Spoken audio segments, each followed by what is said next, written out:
Let's take a look at the kinetic parameters, or the forces that actually cause that. The ground reaction forces for these athletes when they're at top speed is around 5 times body weight. 5 times body weight. So I don't think any of us in here have athletes that could probably squat 3 times body weight, and that's 2 legs. These athletes are applying 5 times body weight of force on one leg and doing so in 0.08 of a second, on and off the ground. So we're going to talk about how that's happening and the implications for training those qualities so that we can better move our athletes closer to this elite of the elite speed. The internal muscle forces, so those at the hip and the knee, if we were to do muscle modeling, can exceed 7 times body weight of force. So again, just staggering numbers here. Now, let's talk about some very interesting concepts that come out of this examination of the kinematic and kinetic parameters. This is what I call sprinting 101. And if we want to sprint fast and we look at the physics associated with it, it basically comes down to these 4 things here. We want to have a relatively small mass. Now, when I say small mass, I recognize that there are sports, American football, rugby, so forth, bobsleigh, that are very much momentum-based sports. It is to your benefit to be bigger and stronger. If you're taking on an impact, if you have to move something heavy like a bobsleigh, like a shot put, scratch that small mass. But if you are just trying to run as fast and efficiently as possible, then we want to have an appropriate level of mass. We don't want to have anything more. What I'm trying to do here, both in the classroom, but even more so here, is that I don't want you to think that what were the drills and the cueing strategies or anything like that I will give you is gospel by any means. In fact, I know for a fact they are not the only options. There's plenty of other ones. But what I would like to do is maybe open your eyes to some different ideas if you're not using them.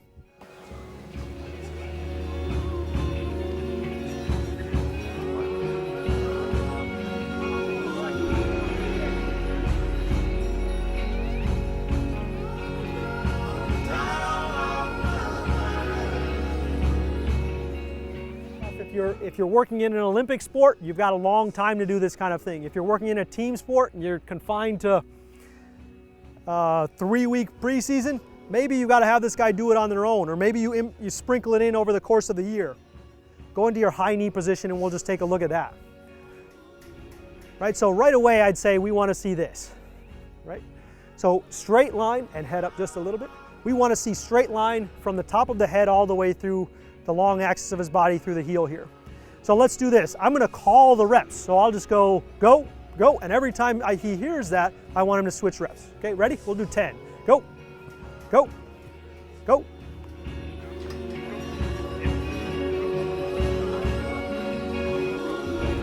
Okay guys, let's play around with what it feels like to do it wrong. We're all pretty close to experts in acceleration, I think. We know at least what it should look like. So let's feel like what it looks like and feels like to do it wrong. Hinge at the hips, drop the hips in, maybe push at too vertical an angle. Get a feel for what it's like to do it wrong. It will make you appreciate what it's like to do it right. Try tucking the chin, see what effect that has on posture.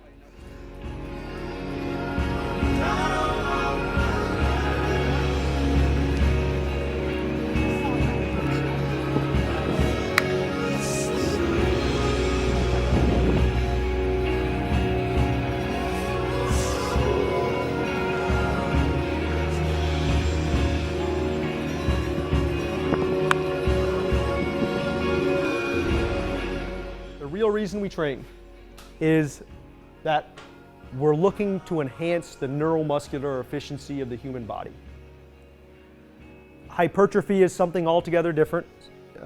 We perhaps want to address hypertrophy, but if we're trying to create athletes, and I think that's true of everyone in here, we're trying to create athletes, we need to simplify things and look at that continuum, place the activities that we do on the continuum, and I'll try to show you where I've, at least in my mind, simplified things to put them on that continuum, so that they all fall under this one umbrella, rather than saying, did I check this box today? Did I check that box today?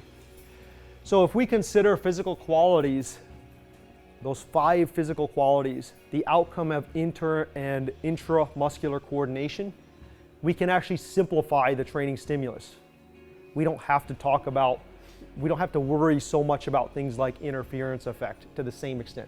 We don't have to worry about whether we address maximal strength. We don't have to do a maximal strength block per se, because we can address things in a more coordination-based manner.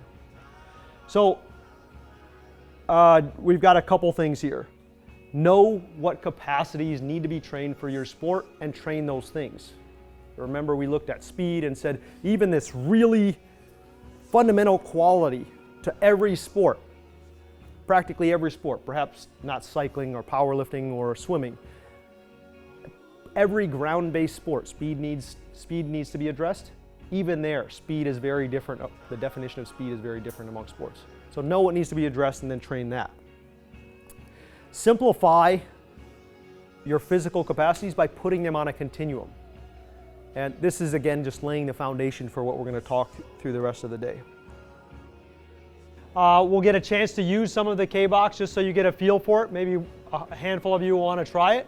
Again, the thing that I brought it over here for was the concept of it. I think the concept of it is pretty cool, and that you need to be able to experience that level of overload to understand what you need to train, whether you're having to do it in very creative methods or you have something which simplifies it like this. So we'll start with a squat. There's definitely some familiarity to this. So what I'm going to do is, for both of you guys, I'll just start the wheel spinning so it'll wind this a little bit.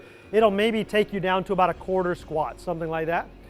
Then what I want you to do is stand up relatively quickly and then let it pull you down more. So we'll take our squats down to full depth.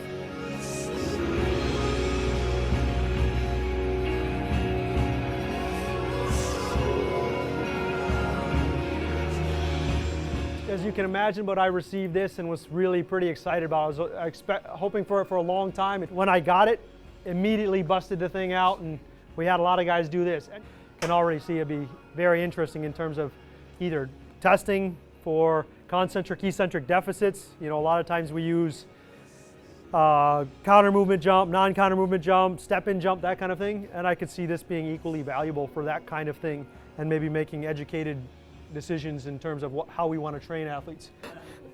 Here, you know, so let's set up a box just so you get the feeling for that. What I do though is I cue a couple things. One is we don't push off this leg, as minimal as possible. We don't push off this leg. We should be driving off the support leg the whole time. And then what I want to try to see is at that bottom position, butt really close to the heel.